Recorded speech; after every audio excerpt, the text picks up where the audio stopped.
कैसे हैं आप लोग? सब बढ़िया है। तो आज मैं इस वीडियो में एक शॉर्ट सी समरी या रिकैप देना चाहूँगा मिर्ज़ापुर सीज़न 1 का, क्योंकि मिर्ज़ापुर सीज़न 2 कल ही रिलीज़ हो रहा है।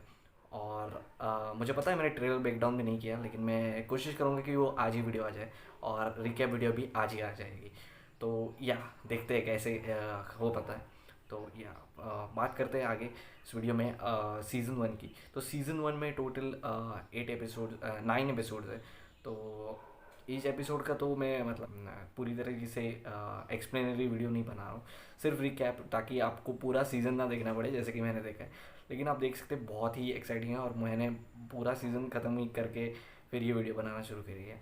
तो या जो इम्पोर्टेंट कैरेक्टर्स है जो कि मैटर करने वाले हैं सीज़न 2 में, सिर्फ उन्हीं की बात करेंगे। और मतलब वही स्टोरी मैं बताऊंगा आपको, जो कि मतलब वही इम्पोर्टेंट कैरेक्टर्स बताऊंगा जो कि जाके कुछ उनका रोल होने वाला है और इस पूरी स्टोरी में उनका योगदान था।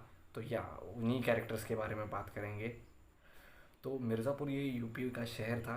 तो इस यूपी के शहर के एक ही बाहुबली थे, यानी कि अखंडानंद त्रिपाठी। और ये त्रिपाठी परिवार बेसिकली मिर्ज़ापुर को रूल करता था।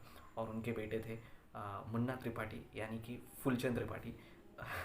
या और उन्होंने गलती से एक दूल्हे को मार दिया था। तो यही से एपिसोड 1 की स्टोरी स्टार्ट होती है। दूल्हे की पापा ने केस कर दिया।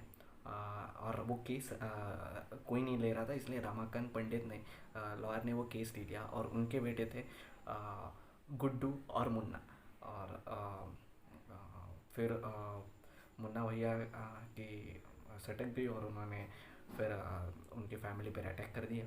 और गुड्डू और बबलू ने मुन्ना भैया की दोस्तों को बुरी तरह से पीटा। और उनकी ये डेयरिंग देख के कालीन भैया ने उनको अपने घर बुला लिया और उन्हें ऑफ़र दे दी उनको ज्वाइन करने की, उनका डेयरिंग देखते हुए।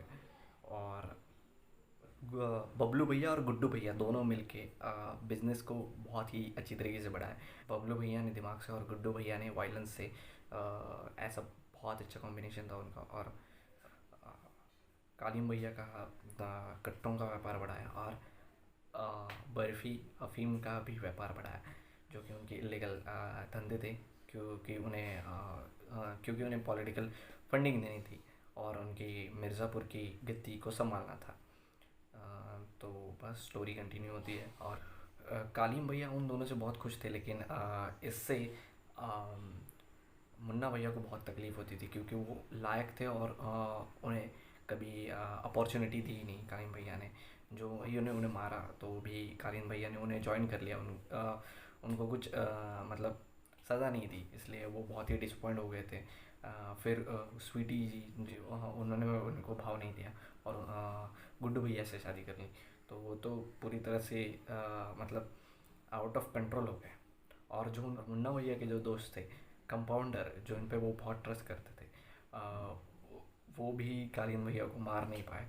और इसलिए गुड्डू भैया ने कंपाउंडर को फ़ोन किया था उसी दिन जिस दिन उन्होंने कालीन भैया को मारने की कोशिश की। तो उन्होंने उन दोनों का कनेक्शन जोड़ दिया। और मुन्ना भैया इस टाइम पहली बार अपना दिमाग यूज़ कर रहे थे, क्योंकि उन्हें पता चल गया था कि सिर्फ पावर से कुछ नहीं होगा, दिमाग का भी यूज़ करना पड़ेगा। तो उन्होंने उन दोनों का कनेक्शन जोड़ दिया और भाई साहब कालीन भैया को हो गया उन पे शक। क्योंकि कट्टे का व्यापार बढ़ गया था, डिफेंस के लिए भी कट्टे यूज़ कर रहे थे और अटैक के लिए भी कट्टे। तो special duty on officer IPS Ramchandra Maurya को मिर्ज़ापुर में बुलाया गया, क्योंकि उन्हें सब उन्होंने इसलिए उन्होंने स्टार्ट किया एनकाउंटर करने से गुड्डू भैया और बबलू भैया, क्योंकि गुड्डू भैया और बबलू भैया अब हर बिज़नेस में इन्वॉल्व थे। और उन्होंने मतलब ऑलमोस्ट उनका बहुत बड़ा नाम हो चुका था मिर्ज़ापुर में। तो उन्होंने उनसे शुरू किया, लेकिन गुड्डू भैया को हुआ शक कि कालीन भैया ने उन पर अटैक कराया होगा, क्योंकि मुन्ना भैया ने उनकी बहन डिम्पी को उठा लिया था, किडनैप कर लिया था। और उनकी जो लव थी स्वीटी, जिन्हें वो बहुत चाहते थे, वो उनके साथ लव नहीं करती थी, बल्कि गुड्डू भैया के साथ लव करते थे। तो उनकी खिसक गई थी, इसलिए फिर कालीन भैया और मुन्ना भैया पे गुड्डू भैया ने तान दी थी गन। इसलिए गुड्डू भैया को लगा कि रिवेंज लेने के लिए हो सकता है कि उन्होंने आदमी भेजे होंगे। तो फिर वो दोनों हो जाते हैं अंडरग्राउंड कुछ दिनों के लिए। गुड्डू भैया खुद का दिमाग लगा रहे थे और उन्होंने अंडरग्राउंड रहते रहते सोचा कि वहाँ पे बैठे बैठे क्या करेंगे, तो उन्होंने बहुत ही गन्स की डील कर ली। जो दूसरी डील थी वो हो गई थी रतिशंकर शुक्ला के साथ। तो और रतिशंकर शुक्ला ने उन दोनों को, गुड्डू भैया और बबलू भैया को डील दी कि उन्हें ज्वाइन कर दे। और फिर भाई गुड्डू भैया ने कुछ सोचा नहीं और उन्होंने गन चला दी। कालीन भैया का एक ही रूल था कि जो भी वो दोनों करे उनसे बिना पूछ के कुछ भी ना करे। और उन्होंने बस ऐसे ही डिसीजन ले लिया। तो फिर कालीन भैया बहुत डिसअपॉइंट हो गए उनसे, और फिर उन्होंने मुन्ना भैया को बोला भाई जाके उन्हें मार दो, क्योंकि मुन्ना भैया ने कंपाउंडर जब कालीन भैया को मारने आए थे तब उनका भी कनेक्शन उनसे जोड़ दिया था। तो कालीन भैया को मतलब पॉइंट मिल गया उन्हें मारने का। तो फिर मुन्ना भैया गए। और यहाँ पे एक कैरेक्टर है लाला जो है वो और लाला की बेटी की शादी थी गोरखपुर में। तो ये सब फैमिली यानी कि गोलू, स्वीटी, बबलू, गुड्डू और डिम्पी, उसकी डिम्पी की सहेली की शादी में यानी कि लाला की बेटी की शादी में चले गए। और फिर मुन्ना भैया को पता चला कि वो वहाँ पे है, तो मुन्ना भैया ने जाके सबको ठोक दिया।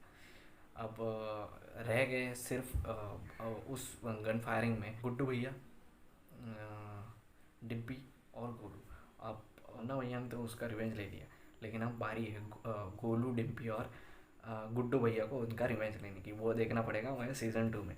तो इलेक्शन का टाइम था, इसलिए कालीन भैया और रतिशंकर शुक्ला में हो गया था कंपनसेशन, समझौता। तो इसलिए उन्होंने बहुत ही गलत टाइम पे उसे मार दिया। तो कालीन भैया के वैसे ही प्रेडिक्शन क्या हो सकता है सीज़न 2 में, तो मैं अब ट्रेलर ब्रेकडाउन वाली वीडियो भी डाल रहा हूँ। तो उसमें शायद मैं थोड़ा बहुत, मुझे लगता है वो चीज़ें बता। और गुड्डू भैया ने तो रतिशंकर शुक्ला को मार दिया, तो उनका बदला शायद शरद लेगा। हमें पोस्ट क्रेडिट सीन में लास्ट एपिसोड में दिखाएगा मिर्ज़ापुर पर अटैक करना चाहता है। ये दोनों वैसे तो शरद को पता होगा कि गुड्डू भैया ने उसे मारा होगा, और गुड्डू भैया के साथ लाला भी होगा, क्योंकि लाला की बेटी के शोहर को मुन्ना भैया ने मार दिया था। तो उसकी भी मतलब लोग होंगे गुड्डू भैया के साथ। भाई कुछ भी कह नहीं सकते, बहुत ही मतलब तगड़ा होने वाला, भौकाल होने वाला है मिर्ज़ापुर पर। क्योंकि भाई शरद है, गुड्डू भैया है, गोलू है, डिम्पी है बेसिकली। तो पॉलिटिकल एंगल भी आ गया है, बिहार का एंगल भी आ गया है, बिहार पॉलिटिक्स भी इसमें अब इन्वॉल्व है, और भैया भी अब पॉलिटिक्स में उतरने वाले हैं। और लास्ट एपिसोड में कालीन भैया ने एक पुलिस ऑफिसर को मार दिया था, लेकिन हमें पता नहीं चल पाया कि शौर्य को उन्होंने मारा या नहीं। तो उसे देखने के लिए तो हमें अब वेट करना पड़ेगा। मुझे लगता है कि गुड्डू भैया सबको मार देंगे, क्योंकि भाई उन्होंने पूरी कार उठा दी थी ट्रेलर में। तो जी हाँ, अभी ज़्यादा बात नहीं करेंगे। जी हाँ, कुछ ज़्यादा बात नहीं करेंगे, क्योंकि ट्रेलर ब्रेकडाउन वीडियो में मैं थोड़ी बहुत स्टोरी प्रेडिक्ट करने की कोशिश करूँगा। देखते हैं, वैसे भी बहुत से यूट्यूबर्स ने करने की कोशिश की है, तो मैं उन्हें सब डिस्क्रिप्शन में डाल दूँगा। और हमें रिवेंज स्टोरीज क्यों पसंद है, वो भी देसी नर्ड यूट्यूबर है, बहुत बड़े यूट्यूबर है, आपने तो सुना ही होगा उनका नाम। तो उन्होंने भी एक्सप्लेन करके बहुत ही अच्छा वीडियो बनाया, तो वो भी डिस्क्रिप्शन में आपको मिल जाएगा। और बस लाइक करिए, शेयर करिए, मन में आया तो सब्सक्राइब भी कर देना।